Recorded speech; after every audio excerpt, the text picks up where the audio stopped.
go. It is the Power Works podcast coming to you from the Power Works garage with Glenn Power. And a big hello to all of our friends over at 100.3 who are listening in. Great to have you along for the ride. And you know what? We're going to sort you out, whether it be a car that you might want to look at or not. Some of those weird noises coming from your vehicle, how to fix them, what to think about. You know, you got questions, fire them through. We're more than happy to take them. But with that being said, it's a big hello to Glenn. Hello. It's great to see you again. Long summer. You know, it's the thing about the world of the podcast, right? Because, yeah, it's a long summer, but we've been going all summer. Yeah. We had plenty of stuff in the can, whatever people say. Oh man, but yeah, it's been I've been listening to the shows, and I've been taking on most of the advice, and for the most part it's worked.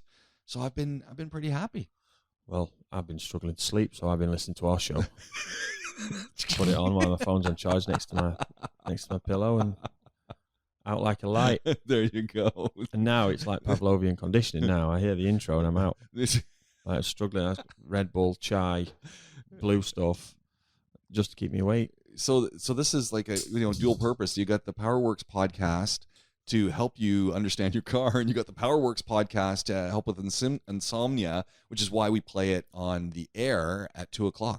I think we could get Dr. Jenner to subscribing to our podcast to help with sleep issues. There we go. And then we can say we're doctor recommended. Okay, we're gonna do that. Yeah, we're gonna get that. Hold on, I'm a doctor. Yeah, you are. You are a doctor. Not a medicine. Please don't take medical advice from James Piecowye, everybody. Because Dr. James Piecowye gave me medical advice. Oh, you're doomed. Yeah, you've got problems. But yeah, recommended by doctors. All right then. Yeah, so doctors plural. Yeah. Jenner on board.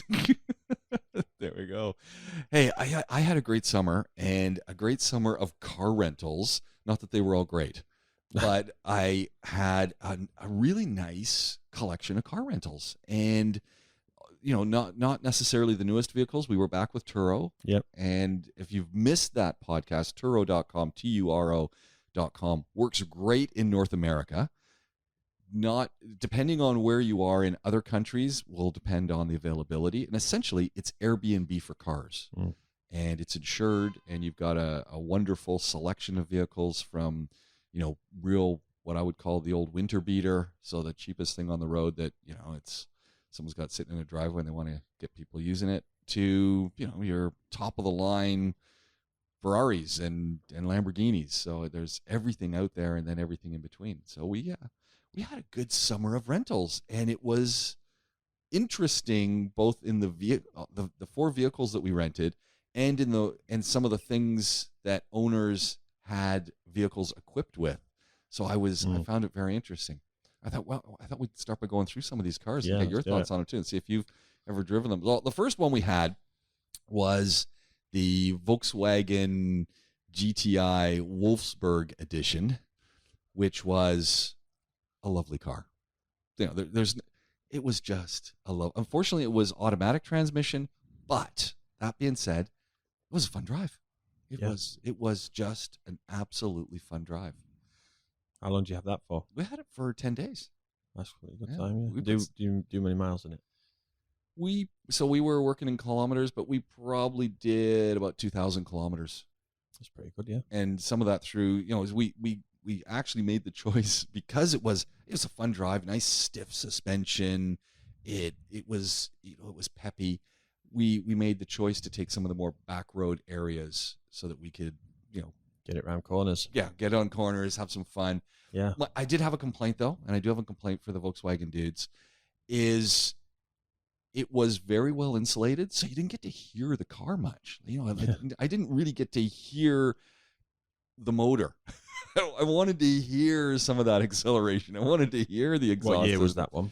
It was a 2020.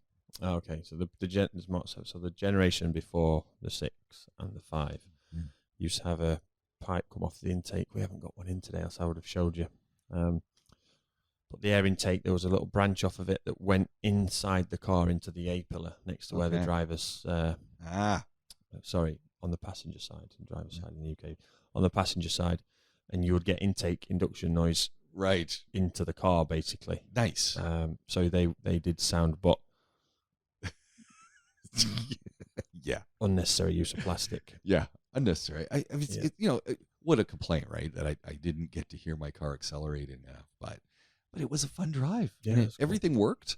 The only thing that ended up happening, and I must have sent you a message about this because I then started communicating with anyone, my brother. We were staying with some of our friends who their brother owns a Ford and a Nissan dealership, so I had a chat with them.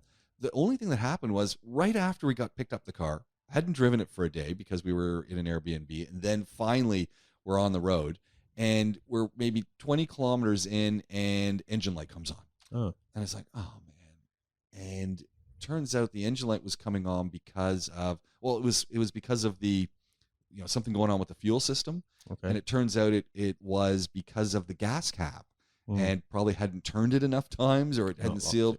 Yeah, and so it was registering an error. And after 4 cycles of starting, stopping, and how it went off, which was great. It reset itself, but that was a little bit of a concern. Yeah, it's a modern car phenomenon, really.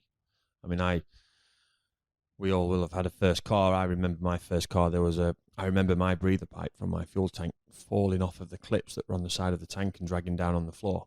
And that was just to let fuel vapors out so the tank didn't pressurize. You can't do that now. We can't let raw hydrocarbon go into the atmosphere anymore. It's irresponsible and also a waste. It's unnecessary. So hold on a second. Do all cars have something like this on it? Yes. Okay. Yeah. So, in fact, on Ford, maybe some others, but Ford always springs to mind because it's a big thing. On Ford, they have an actual warning light for the fuel cap. Oh, okay, that makes sense. So when this fault occurs, it brings the light on for the fuel cap. But North American market is a strange one because you have federal law, but you've obviously got state law. Right. California's always been famously zero emissions as much as they can be.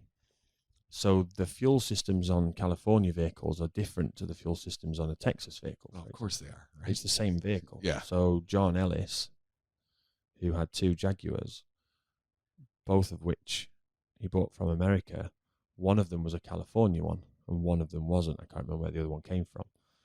Now on the California one, it had vapor recovery when you refuel. So we've all been to the petrol station. We've all seen petrol going in a tank, and you see the vapor. You smell it. It's great. Yeah. But you see the vapor coming out of the fuel neck where they're filling it's it. It's a carcinogen, those chemicals, by the way. Just we love smelling it. We like the smell of it. I mean, what can I say? This concentrate. And this, I don't know what's in there. But that's not allowed in California. Right. And it hasn't been for a long time. So, and the intent for it to not be allowed was there for obviously a lot longer. Now, when you refuel a car, they have onboard refueling vapor recovery. So there's basically, and this is not scientifically accurate, but it's to illustrate a point, there is a pump, effectively, a pumping action inside the tank that sucks at the same time as the fuel's going in to keep the vapors inside the tank so the vapors don't escape. That is problematic when it fails. Right. Lack of power, engine warning light on. Some of these things are symptoms, genuine symptoms, and some of them are forced symptoms through software to get the vehicle looked at by the owner of the vehicle. Now, a loose fuel cap is very, very rarely going to cause you a drivability issue. But what it is doing is it's allowing the fuel tank to lose pressure. Right. When it's losing pressure, the evaporative emission system, we call it, so basically the evaporating petrol that's in the tank at all times, that fuel is vaporizing. And when it goes around the engine, it doesn't go to the engine and then it's burnt or spat out the exhaust. It cycles back. So there's a fuel return and it goes back into the pump, back into the tank through the pump. The pump is running, so the pump is hot. The engine is hot because it's running, so the fuel that goes around and comes back is also hot. So it vaporizes quicker and quicker, and petrol is very, very volatile. So there's a valve on the system called a purge valve, which basically, when the pressure gets to a certain level, will open and allow this vapor to go via a charcoal filter to the engine for burning. And if the pressure isn't building up sufficiently for that valve to need to open, or for whatever, it will detect that and it will tell you there's a problem. And it's not necessarily going to immediately cause you a drivability issue. However, software on the engine management system is written for certain parameters. Right. And within that parameter range, it expects vapor from the evaporative emission system to be used in combustion. So when that's not there because the pressure isn't there sufficiently to get it there, it can create some drivability issues, because the way to counteract that is to increase the fuel flow through the fuel injectors. But that's very, very hard to do in a small enough quantity to account for vapor loss. So you end up with overfuel. And the engine doesn't want that, because you'll damage the catalytic converters, you'll kill the whales, and the rainforests will wilt and everything else. So you can't have that. So it's a symptom of the world we live in, really, that if your fuel cap is left loose, it's a problem. Now, and this is quite a new phenomenon. Relatively. Yeah. I'm thinking, my vehicle doesn't have this technology on it, but mine's like a 2008 model. So I'm thinking, this is last 10 years, maybe? There are evaporative emission systems on your car. Because the purge valve on the purge valve on the Wrangler is something that we change. Okay. You've got the charcoal canister, because one of them's held on with a bungee cord. Is it the red one or the yellow one? I don't know which one it is. Red one. So you've got the rope. system. I changed that. It's rope now. Nice. But you've got the system on there. Oh, okay. It's just a lot less sensitive to bring the light on. The only other thing is, what you'll find is, so your car's a good example, actually. If you cycle the ignition on and off 5 times, if there are any engine fault codes stored, it will put them up on your LCD display. It will just scroll across the fault codes. You'll get the fault code. Now, I don't remember the fault code out of the top of my head. But then if you get that fault code and you put it into a website that will decode it for you and explain what it is, oftentimes when you get evaporative emissions faults, it will always say first step. It will always say check fuel cap. Always. Okay. That will be the first thing that any fault with evaporative emissions will always say check the fuel cap. Are we getting a lot of faulty fuel caps these days, do you think, in cars, or just not tight enough? Not really. There is a rubber seal, a rubber O-ring on there, which isn't, but it's a very robust one. It's designed for fuel vapor. So it's managing and taking on and off a couple of times a week. It's not the end of the world. After I got this warning, I then started to be really cognizant of giving it a good 3-4 turns when I got it on, and that click, click, click, click. Let it click as many times as you can. Yeah, but then it was self-certification, so it was all on me, right? So these things are there, and like I say, you probably didn't notice it driving differently. Yeah. It was just the light was on. Yeah, and it's not my vehicle, so my vehicle has a light on. I'm okay with that. Yeah. And this is someone else's vehicle, and it's rather new. And I'm thinking, the thing with the engine light, we've probably touched on this before, but if the light's on solid, so it's just on, and the vehicle doesn't seem to be using more fuel than it normally would, or it doesn't feel slower than it normally does, or it doesn't feel or smell different, you're okay to get to the service station to get it checked. But if it's flashing, you need to stop straight away. Right. The reason for that is twofold. Obviously, a flashing engine light means that there's a misfire, but it means that there's a misfire sufficiently bad enough to damage the catalytic converter. So the two reasons for stopping your car is, one, if it's damaging to the catalytic converter, that means there's raw fuel going into the exhaust. That catalytic converter will get sulfur deposits on it and fail within minutes. And then you're talking thousands of dirhams, even dollars, to get that replaced. Second issue is you've got raw fuel coming out the exhaust. What are you doing? It's not good for the environment. It's not good for your pocket. No. And you need to stop. So whenever the engine light's on solid, as long as the car's driving normal, and if you're unsure in any way, don't drive it. But as long as you think and you're confident that it's driving normal, you're okay. It's amber for a reason. There are red warning lights. Yeah. that are red because we associate that with danger. And if there's a red warning light on, stop what you're doing straight away. Red warning light, if it's flashing, if it's If binging, anything's flashing, if you've got beeps. yeah, pull over, stop. Yeah. We just released an A5. It was a 3-litre supercharged V6, and the customer had driven it with the temperature gauge at 130. So that's the max on that car. Yeah. And he'd driven it because he was only a few miles from home. Yeah. And blew the head gasket on it. There you go. Yeah. And there's a red light on. He sent me a picture of the gauge saying, is this okay to drive? My AC's still working. And then to the right of the gauge on the picture is the LCD screen, and it says stop engine, check coolant. Stop engine. Yeah. Is it okay to drive? Don't get your phone out and send me a picture of you still driving the car because the RPM is at like 3,000 RPM. So pay attention to what your dashboard says. Yeah. And they are very, very oversensitive, but that's cool. There's just the same reason that, we have a limit for anything. Yeah. It's within the safe side. Yeah. This is interesting again with the fuel vapor return, because it never dawned on me that this can happen. And then when I mentioned it to people, oh yeah, that's happened to me. Oh yeah, that's happened to me. Oh yeah, I had this issue with. So I thought, wow, this is a pretty common thing. Yeah, I think to be fair, the fuel cap thing was a North American before the rest of the world. Obviously I had evaporative fuel systems on PWs. I've had them on for over 20 years, 25 maybe years, but we never had the issue with a fuel tank cap. I think it was a North American deal before anywhere else, because I didn't see it till I came here. Okay. Glenn Power, Powerworks Garage. This is the Powerworks podcast. Another car. Biggest disappointment vehicle of the summer. Jeep Renegade. That is a shame. You're a Jeep man. I'm a Jeep man. It was yellow, so at least it had the good color.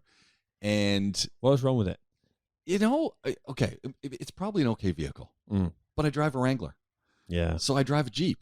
This wasn't a Jeep. I'm not. This was just a car of some sort that, and I always laughed when I got in, because there were so many little Easter egg reminders that you're driving a Jeep. On the mirrors it showed it. There's little Jeeps. There's little Jeep willies all over the place. Like, it's constantly reminding you that you've got a Jeep. Who's drawn willies on your car? Yeah. It's constantly reminding you you've got a Jeep. But nothing about this vehicle was a Jeep. Too plasticky, not hard enough. What's the deal? Yeah, I mean, it was a nice little car, but it was just a car. They call it a sports utility vehicle. It wasn't 4-wheel drive. It wasn't really. It was yellow. That was nice. How sporty was it? Not really. How utilitarian was it? No, not really. Was it a vehicle? Yeah. 33.3% then. Yeah. They've done all right. Yeah. It drove okay.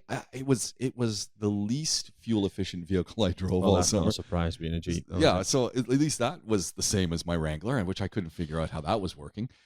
It was really nice. It was a wonderful black cloth interior, right, which is great. Except anything gets on that, it leaves a mark. So yeah, it's great. It's black, but we were on the beach. So, you put one thing in one boogie board in the back, and your whole car's full of sand, right? And one grain of sand, and you can see it. And I'm thinking, I got to give this car back.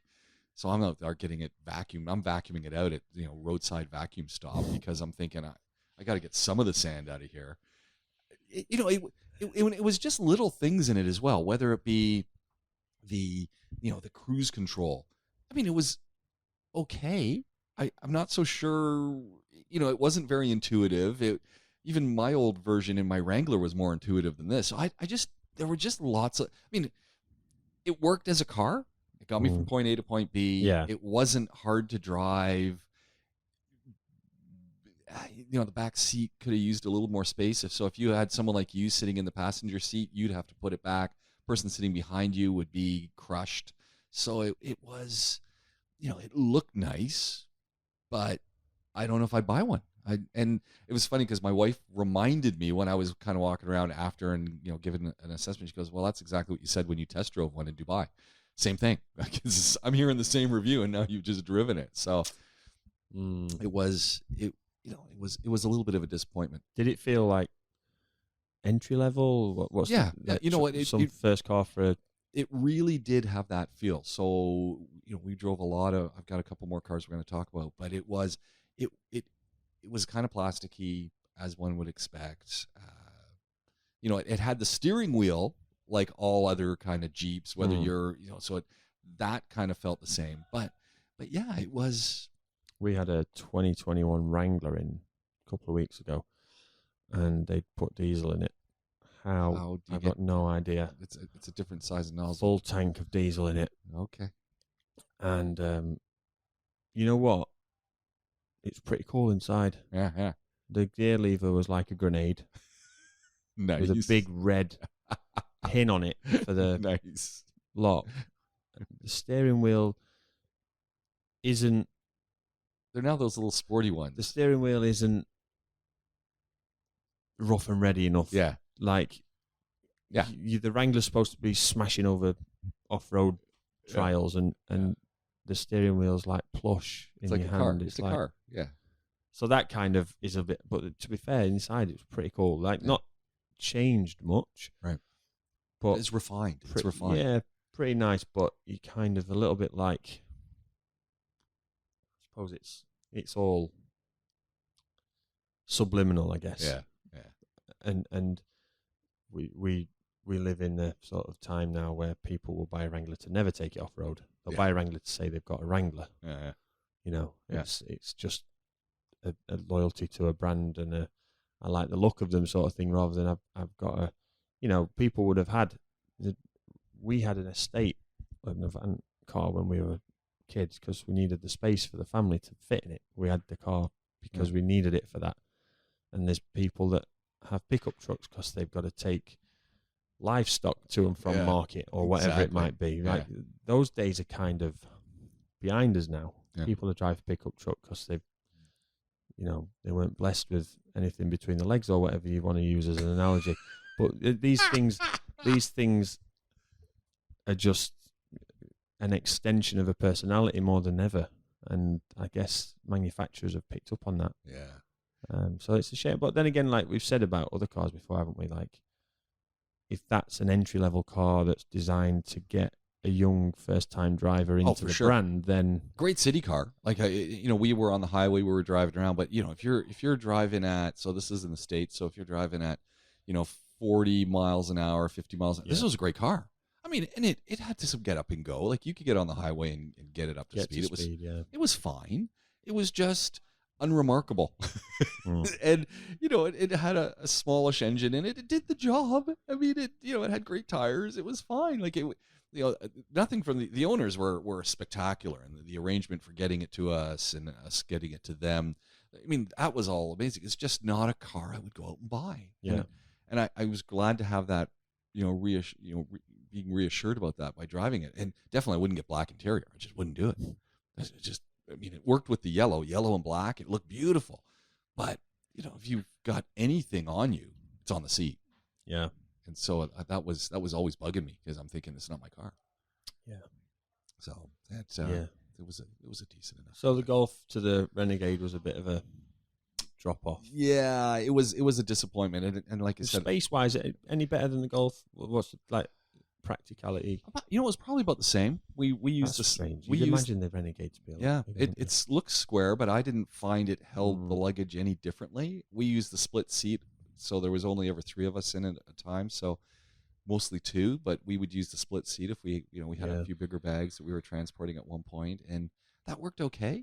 It's about the same. Like, I didn't really notice either of those vehicles were easier with luggage and boxes and stuff. So it was kind of like they're the same size. They're in the same class, clearly.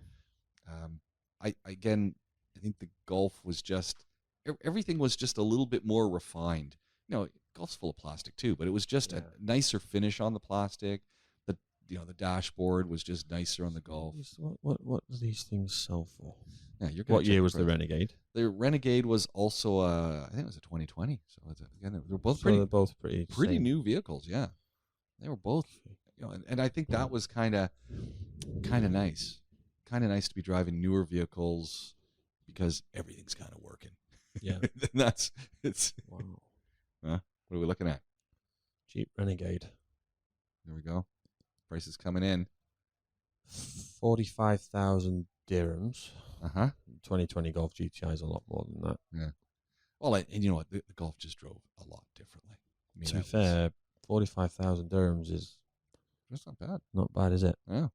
At that sort of price, you kind of getting into the Chinese market with that. There's only 15 for sale on a platform that we all know here. For the Jeep Renegade, the Golf GTI, there's 86. That tells you a story. Yeah, that tells you something as well.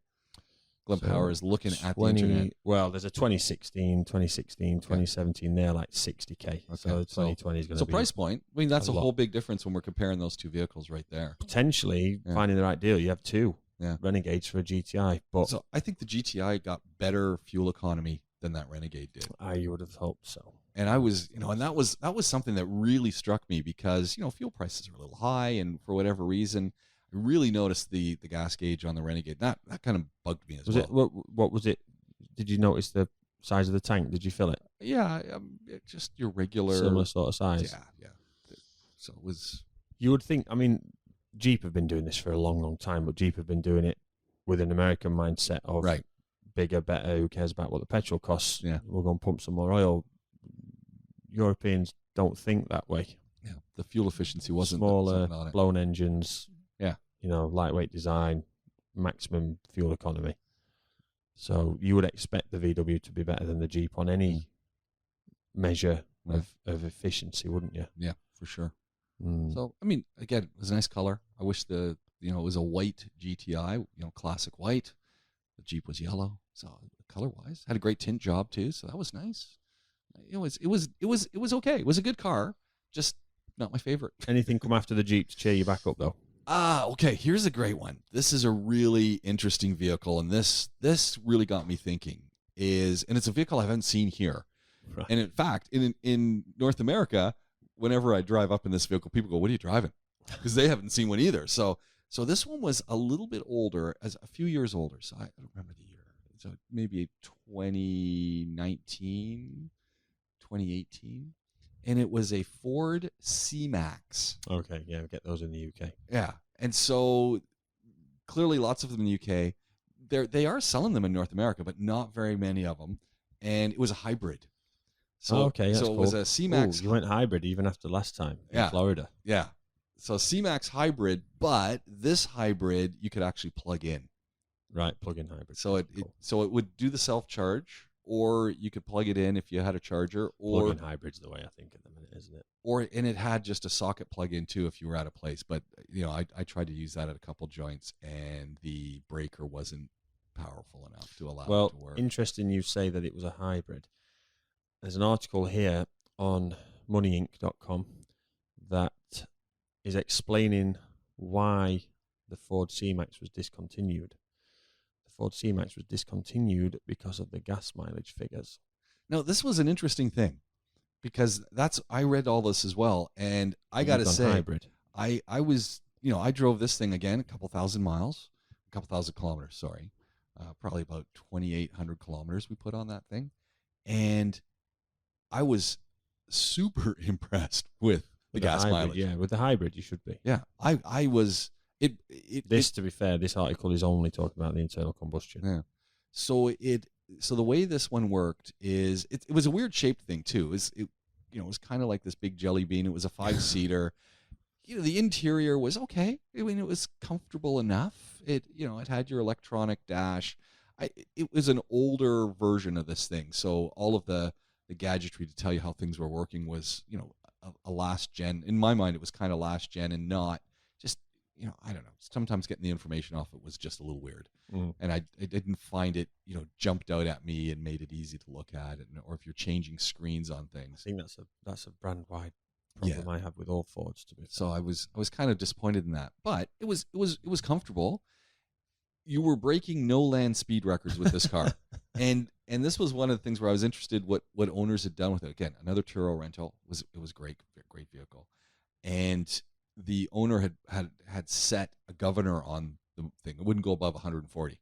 Okay. And as you got 140 kilometers an hour, and as you got to 140, it would tell you you're nearing maximum speed. And that's something that Turo offer. Well, I guess the person who owns the car, Just the owner has decided themselves. they've just set it. They've put a governor on it because they don't want you trying to. And I mean, truth be told, I don't ever go that fast. So I only know that we were getting there because at 130, I was passing someone, and it's going, you're reaching maximum speed of 140. You can do that on Fords, though. They have this thing called My Key. Right. And that's where you can set the maximum engine speed, maximum road speed on the whichever key. So you could have a key for your kids. Yeah. They can only do 70 miles an hour in it. And that's what they that's pretty cool, obviously done. So I thought that was really neat. But the fuel economy was spectacular. I mean, compared to the Renegade that I filled up numerous times, we were driving, I think at one point we'd done 800 kilometers plus and hadn't filled up. That's good. Really good. I mean, and this wasn't all highway. This was stop and start. Well, to be fair, the stop-start stuff, you're on the electric motor, right? Yeah. And so the electric motor was great because, anything under 30, 40 kilometers an hour was just going electric. And it would charge itself up, too, which I really liked that. I thought that was, and then I think when we were on the highway, there were points where, you're doing 110. That's about my cruising speed, 100, 110. And this is miles an hour, by the way, everybody. Yeah, we were flying. And the electric motor, I'm positive the electric motor was augmenting the internal combustion engine. Do you have the display that shows you? Yeah. And it would show little gone back and forth. Yeah. So it was, it was balancing out. Man, this is a great little ride. Hybrids, they were so expensive when they first came out, and they just never caught on because of it. And then everyone went full electric because Tesla made it cool. Right.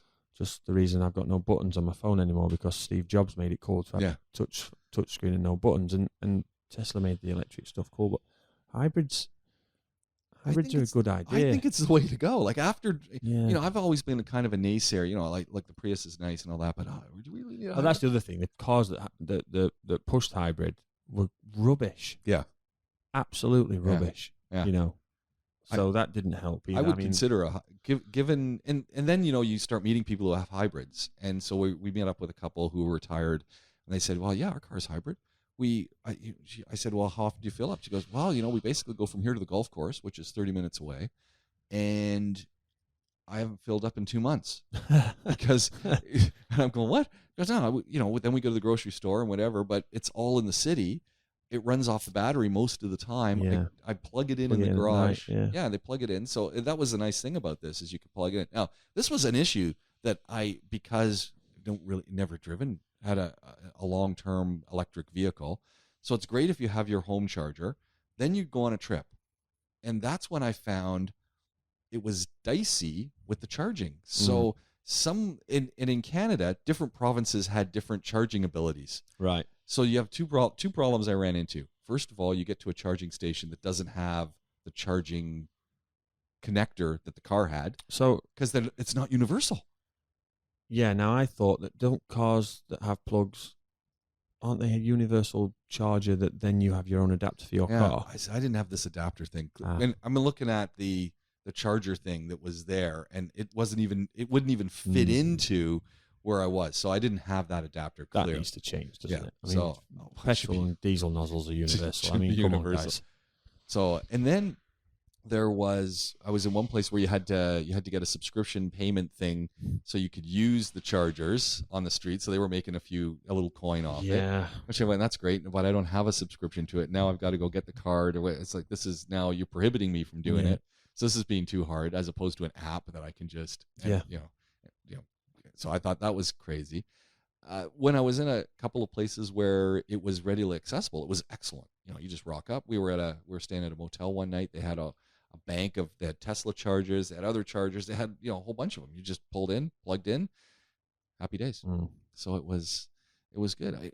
That car was also big. That CMax. I mean, I guess there's reasons people didn't like it, but storage wise, you could get everything in there. It was great. The back boot trunk space was reduced because it was raised a little bit because that's where the batteries were. Yeah. So that was probably not the best design because it took away some space. Well, you get the same thing. The Golf that you had to start with the GTI, there's plenty of space in the back of those, but if you go for the Golf R, because of the four-wheel drive, you lose 70 mil. Right, so then you go. You'd notice that. That's a lot. Yeah. So it was a fun vehicle. I mean, it was the CMax. It converted me to, I would definitely think about getting a hybrid. Absolutely. Yeah. Like I would plan that in the future. Yeah. In fact, that's when then we're driving around and I start seeing some clearly hybrid Jeep Wranglers, and I'm going, well, that looks interesting, because I saw one and it said, it's electric, and I'm looking at it, I'm going, it's still got an exhaust pipe, so clearly it's not 100% electric. And my wife and I are both looking, going, if we were able to, we'd buy one of those. Absolutely. Not a question in my mind. I would be on that thing. Yeah, they what I don't understand is why. Well, I do get it, because they'll just monopolize electricity production. But why oil companies aren't subsidizing hybrid? Yeah. I don't get it. If you're British Petroleum or Shell or whoever it is, why are you not going to a manufacturer and saying, look, we will develop an oil for your engine as the reason for being behind this, and then we will give $5,000 to your dealerships to sell a hybrid. Yeah. So that we can keep selling oil to the customers. Yeah. Everyone wins. Yeah. Customer gets a better deal. Oil companies are still selling fuel, and because it just works. Yeah. It's very strange that there doesn't seem to be a push for hybrid. I mean, like we just said, like 2000, take yourself 2005 or whatever. You had a hybrid Prius, which is one of the worst looking cars ever designed. And if it wasn't a hybrid, car... I like the look of that car. That car doesn't get to market if it wasn't a hybrid. But then the other option, obviously the internal combustion stuff, that some car great cars reminded there. me of Transformers. I always thought it was a little Transformer of some sort. I liked Transformers when I was 3. But the EV option was a Tesla Roadster. Yeah. Well, is there any wonder that we've gone fully electric? Yeah. When that was all right. There was other people on the card, but the main event, Prius, and the Roadster. Yeah. Well, everyone's going EV because why? Yeah. Why wouldn't you? Yeah. I mean, so the hybrid one's interesting. I think it might make a bit of a. I think it's going to come back, just as electricity's got some issues. And what do you do with all these engine plants? People are still there's thousands of highly skilled engineers that can make engines, but they can't necessarily repurpose their skill set to go and build houses, or bridges, or whatever else. These guys, and there's a massive risk of losing a set of skills there, which has happened in other trades. Over obviously, things like dry stone walling and thatched roofs and stuff in rural areas. Like, obviously, they're not the end of the world to lose, but we're talking this engine building.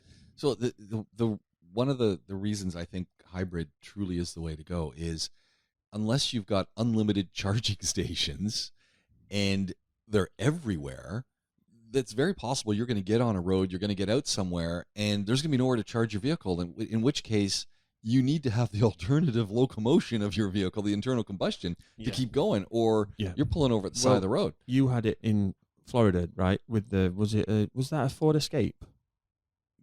No, that was they had. That was hybrid, and then because the battery was dead. It wouldn't let you start it. No, and not only that, you couldn't move it. No, you had to wait like 9 hours for the recovery, and then the rental place had shut, and Billy Whistlefish, who was renting you the car, didn't want to take your call, and then the manager got involved. Yeah, because someone designed the hybrid to not allow. Plug-in charge. So now I always travel with a wrench in my bag to smack the rental manager with. That too, but also disconnect the battery and reconnect it to reset if that happens again. So, but that was my man, I'm never going to get a hybrid.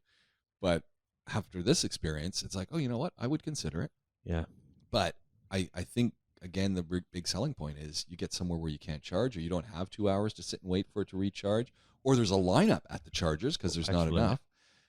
Fill up, away you go. Yeah, and then you get back to the big city, you get back to where it's easy, very easy. So I think that might actually be a great option. When we did the hybrid high voltage training at VW in Milton Keynes, the only negative that we were given on the course, and to be fair, I didn't come away with any others apart from this is a bit complicated, and if we do sell thousands of them, this is going to really struggle to get the training rolled out quickly. It never happened in the end because they put it on the Touareg, which was already a very expensive car for a VW. But the only negative they gave was, and it was very apparent in the atrium where we used to do the training. So we had workshops all the way around the edge in a U shape, and in the middle with the atrium was the displays for all the vehicles. So if there was product launches or whatever. And when we were driving the hybrid in and out of there, because the engine's not on because the speed's too low, silence. Yeah. And they've got low friction economy tyres that make no noise. Yeah. Low noise. Because so in the UK, you had 0 tax brackets for road tax, so you have to tax your car every year. The lowest one was £30 a year for the low emission, but you could get it to 0 if you had noise reducing tyres on it. I don't know if that's still the same. It was at the time. Yeah. So these things have got they're just silent. Yeah. You can't hear anything apart from the screams of mechanics being run over because someone's cleaned them up in a Touareg. And that was genuinely the only concern. And I remember then, and this is 16 years ago, 15 years ago, I remember then they were talking about we need to make them make some form of artificial noise. Yeah. Because you imagine the school pickup. Oh, deadly. I'm dreading 2 hours from now going to do it, but hey, I'm going to do one too 2 hours from now. Imagine, imagine like 50, 60 of these outside of school, not making any noise. Yeah. What are you going to do? Yeah. So that was a genuine concern at the time. I don't see that it was enough to stop the production. It was cost. The only car that VW offered it on at that point was the Touareg, and it was already expensive. You could already spend £50,000 on one then. So 75 for a hybrid, for what? Unless you were a collector of cars, they weren't really selling them. Yeah, no, interesting. Here's something that dawned on me. You know, it was because I was driving around in the hybrid, and you're just starting to see. I was starting to see a lot more Teslas out there, but I was also starting to see other electric cars, and I really think we're at that tipping point right now because, look, Teslas are nice, but I'm not in love with a Tesla. And, this is anyone who's listened to this podcast, anyone who's listened to us talk cars over the last, 7 years will know that part of it is just the legacy of our big car makers and their experience in crafting vehicles for safety and the technology they've built into that. And I've just, I started to see some Volvos coming out, all electric. You got some Mercedes that are just spectacular. And I'm going, and of course Volkswagen's doing its thing. And I'm just going, these are all the vehicles I would absolutely get into as an electric vehicle. This is the problem Tesla will have going forward. And I think, if you're someone who's looking at ultimate safety, well, that's a Volvo. There's no question. You get great safety in a Volvo. Now you got an all electric Volvo. I haven't been back yet, but both my mother and father-in-law have got Volvos. Father-in-law's got an XC90 hybrid, and mother-in-law's got a XC40 hybrid. There you go. And Amy was back in the summer and she said they were great. Yeah. And I just think, I know Tesla's done its thing and it's done some great stuff, and I know people love their Teslas, but if these cars are doing the same stuff but more, why wouldn't I go there? And they're the same price. One of the things that... And they look nice. I've always thought, this is the thing. One of the things I've always thought about Teslas is I don't know that they're going to be timeless with design. No, I don't think they age. I already think that some of them are looking a little bit. They've gone out of the weird looking. Oh, that's cool. That's different to being. It's probably still have kept a grill on that, to be honest, and a bit of character around it, and this that. There's a lot of and everything's designed in a wind tunnel. We've said it before, and there's always cost of production and how can we make things as cheap as possible and all this. But like you said, Ford, General Motors, Toyota, Volkswagen Group, Mercedes, BMW, Jaguar Land Rover, all these big guys have spent decades and in some case over a century not just building a car to economies of scale, but building the car, certainly 50, 60 years ago, they still did it because it was good value for the person who's going to buy it. Yeah. And it would last. Yeah. And it was safe. And now they're also built to be safe for people when they crash into them. Right. Exactly. And these things don't, you can have the most talented engineers on the most flexible, amazing work hours in the world.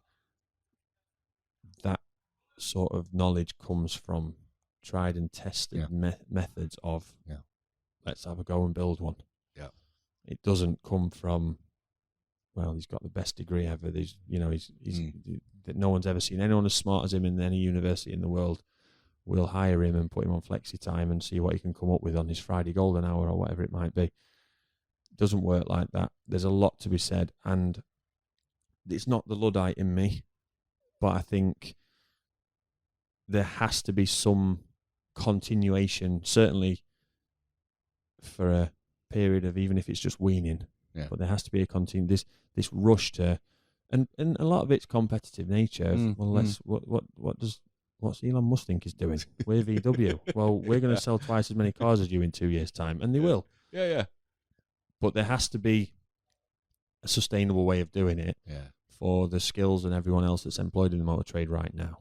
That's something that's quite important. And some of them, like Graham Ashmore, who taught me when I was an apprentice, you could have paid him millions of pounds and he would not have stopped what he was doing at his age when I was there and retrained to be an EV technician. Right. He wouldn't have done it.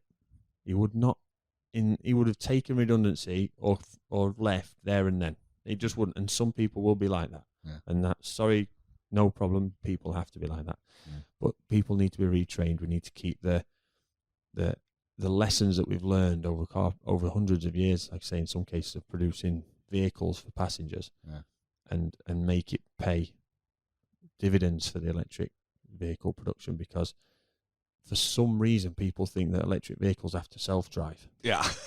I don't understand. What is that? Why does it need to be autonomous? It doesn't. We don't need to go from the Flintstones to the Jetsons. Yeah. No, there's thousands of years in between. We can deal with it. I think the autonomous driving has demonstrated that you need to have someone with their hands on the wheel for now. Yeah. We still need to do that. Unless you got it on a track. Yeah. It's that whole run before we can walk thing, which, got us to the moon and whatever else you want to say, it's done. We're curing cancers left, right and centre and all this sort of stuff, but we're still taken down by a cold and a sneeze do we wear masks or not? So that shows that not everybody's a brilliant genius. Yeah, and we've just got to come to the realization that we've got to just take it steady and do it affordably as well. The surprise car of the summer, by the way, I'm talking with Glenn Power, PowerWorks Garage. This is the PowerWorks podcast. Surprise car of the summer, Hyundai Venue. Venue. Yeah, take a look at this. You know what it looks like? It looks like the Kia Soul. Oh, the Kia Soul's cool. Yeah, it looks like a Kia Soul, sort of. Hyundai Venue, kind of like a Kia Soul. And okay, got it. It looks a bit like the Creta or whatever. Yeah, or the Creta. Yeah. Total, absolute entry-level vehicle. Yeah. Absolute entry-level. Screams that at you. Everything inside the vehicle is entry-level. This one's got alloys on it. Black trim. Oh, yeah. I was driving this black thing. Now, here's the thing. I go to pick this vehicle up, and the person who's renting it to us is paranoid. So it's in a car park, and she says, okay, you're going to pick up the car. I need you to send me a photo of you standing behind the vehicle with your driver's license, picture visible, and I need to see the license plate of my car. And can you wear a red handkerchief in your top probably pocket? So we're following her instructions, because why not? You know what? I get it. It's and we've already sent a picture, with our driver's license by our face so that you can read all the stuff, right? So we're there, and then she says, when you do that, I will remote open the car so you can get at the key. So then she goes, once you remote open the car, then you need to go into the glove box, open up the RIFD bag, take out the lockbox, and then take the key out of the lockbox. So we're talking, she's got some remote opening. This is excellent system that she's doing this from wherever. So then all I'm doing is I'm looking for where this thing is, because I'm thinking, and I'm saying to my wife, I'm going, so she's remote opened the vehicle. It's clearly got a whole bunch of tech that she's tracking. She knows everywhere we're going. She knows any time I've stopped, any speed. She knows how many times we filled up with any petrol. backseat fun. Yeah, everything. It's all there. There's probably cameras in this car somewhere. Yeah, that's a strange one, right? But it's the lockbox in an RIFD bag with the fob, because I guess if you got the fob out, then it'll override everything. But the thing that was really nice, this is a great city car. This Venue was a great city car. Again, same size interior as the Golf and and the Renegade. I think it was somewhere in between comfort level of the Golf and the Renegade. It might have been. That's pretty cool. So it was comfortable enough.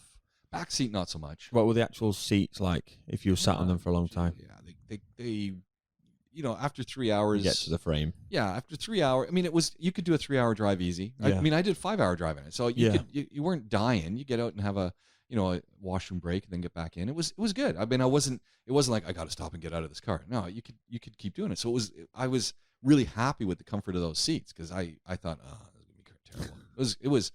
It was much better than I expected. It was really good. So in that sense, there was no complaint at all. Technology wise, the interface with the stereo to your phone was horrible. But I mean, it worked sort of, kind of. I mean, it was a pretty stripped down model in that sense. So it was okay. I mean, it was as to be expected. Peppy in the city, like this thing, it had some get up and go, especially in the city. On the highway, the complaints that I had, I think, are complaints other people have. That it's good. It'll get up to speed. It's a light vehicle, so you get a little bit of wind buffeting and that kind of stuff. Car or truck, yeah. What was the noise? No, it was road good. noise? No, it was good. Yeah, it was. Always said that about the Kia Hyundai stuff. Yeah. No, I was surprised. Problem was my mother-in-law was in the car and she didn't want the air conditioning on, so she had her window open. I had the air conditioning on me. So it's a hot day. She doesn't want the AC.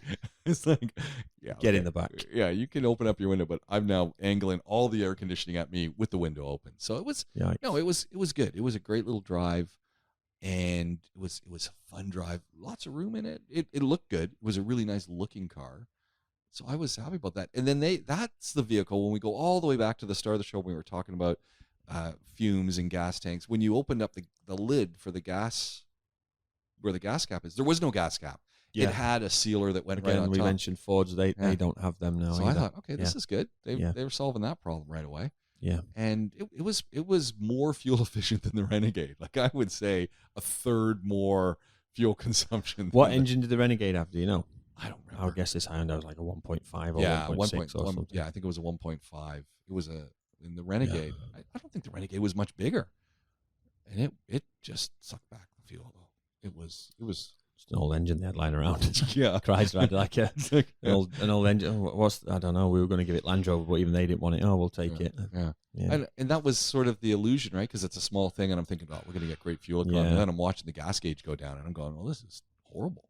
Like, how's this possible? So the Hyundai was the surprise, and it was probably one of my favorite vehicles. That's good. Just overall, and it was a fun drive. Yeah, there's a lot to be said for those cars. They do kick some decent cars out of Korea at the minute. Yeah, and I as a first vehicle, if I was you're a young couple or you're just you've graduated school, you got your first job, and you got to get some, not a question in my mind, I would own one of these. Yeah, easily. It was just everything you need was in that vehicle, and blind spots were good too. I was driving one of the vehicles we had. Maybe it was the Renegade. So many blind spots. There were things that I'm driving. I'm going, okay, I've driven a lot of vehicles with blind spots. There's spots I cannot see. How close are we to something over there? Because I cannot tell. That's no good. No, and so it was drive by the seat of your pants a little bit. So overall, Hyundai the best. I think so. Yeah, and definitely I'd go the CMax, which is discontinued, but I'd definitely go with a hybrid if I had the opportunity to get one right now. If someone dropped one on me, said, hey, do you want to? Got a great deal on a hybrid. Are you interested? It's like, yes. Not a question in my mind. The only ones I see at the minute, plug-in hybrids. Obviously, there's the taxi hybrids. Yeah. Which have always got the warning light for the engine and the hybrid motor not working. Yeah, I see that all the time. Waste of time. I don't know what the point of that is. But the Mitsubishi. Oh, that's true. Yeah, is it the Outlander or whatever it's called? Always see those around. Yeah. Hybrid and plug-in EV, it'll say on the back. Yeah. See quite a lot of those. Don't really see much others. I think I saw a Honda the other day, but I don't think that was sold locally because it was one of those weird things. But we talked about it before. They're closer and closer to low energy consumption production of hydrogen. It's coming, and it's coming. I think Canada's jumping in. We've got a couple of provinces that are they're getting into it. You can even manage in London now. There's a network of hydrogen car filling stations. So there's a lot of, and we've talked about a universal charging socket. There's absolutely no reason you can't have in my opinion, at least a universal hydrogen fill. I mean, it makes Yeah. there's absolutely no Yeah. reason not to have that. So you would then have standard traditional filling. Yeah. Hydrogen will almost certainly have to be a screw type fill. Oh, because sure. that can't be going around. You might have an attendant doing it Yeah. for you. Yeah. It's like filling up or exchange. It's almost like you would hope they could figure out a way to even do an exchangeable tank. Well, again, the hydrogen. The problem is it's going to be very heavy. Yeah, you're right. You could do a universal fuel cell. You definitely could. Yeah. If all you need is Volkswagen and Ford or General Motors and Mercedes, whoever, just to say this is how we're going to do it. But it has to be America and Europe. It can't be because this is why we're in this awful situation with AC gas at the minute, because the Americans weren't having it. So we couldn't use carbon dioxide. We had to use this stupid, expensive new gas because they wouldn't agree. But if you can get an agreement across the Atlantic where they say, no, this is how we're going to do it, you could make a universal fuel cell. Yeah. The only problem is they are going to have to be big, heavy, and weighty. Yeah. So essentially, you need to have an attendant where you're going to go. And to be fair, removal, there's got to be fuel lines. There's got to be this, that, and the other. So, you're then going to wear those out. Seals are going to fail. Yeah.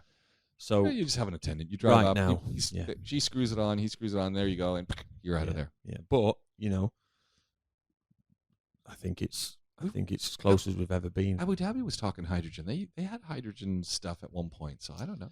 This country, if any, would be great to do it because we've got some oil in Abu Dhabi and they're doing all right out of it, and there's a bit of gas and a bit of that. But if we could, stop thinking about building rings around the Burj Khalifa and moons on downtown. By the way, please build those two things. But if we could stop that and say, well, hang on, let's be the world's first proponent of creating hydrogen at low cost, and let's make it work. Yeah. And then that would be brilliant for this place. That is a legacy thing. That is genuinely like that. At that point, you're up there with the first guy that realized we could refine crude oil. Exactly. And then we could crack the byproducts to make more stuff. That's up there. Yeah, there we go. Hey, Glenn, this has been a lot of fun. Been good. Been a long time. Man, we covered the summer. We didn't talk about anything else. I had other things on the list, but we're going to crack into that list on our next meeting. Yeah. And we'll one of the things, it's that time of year again, so we got to talk about tires, and just a quick chat next time we get together. I had a guy message me at 11:15 last night. Can I bring the car over now for some tires? Yeah, can. No one's have to there. Wait till like 8:30 tomorrow before I get there. But by all means, but we got to talk tires. We got to talk all those things, and lots of questions. So I'm looking forward to it. As always, we'll do it again real soon. Glenn Power, Powerworks Garage. If you want to get in touch with Glenn, search him out on the internet because he's doing great things, and he joins us here. Most of what you find out on the internet about me is untrue, and the pictures are deep fakes. Powerworks Garage. This is the Powerworks Podcast.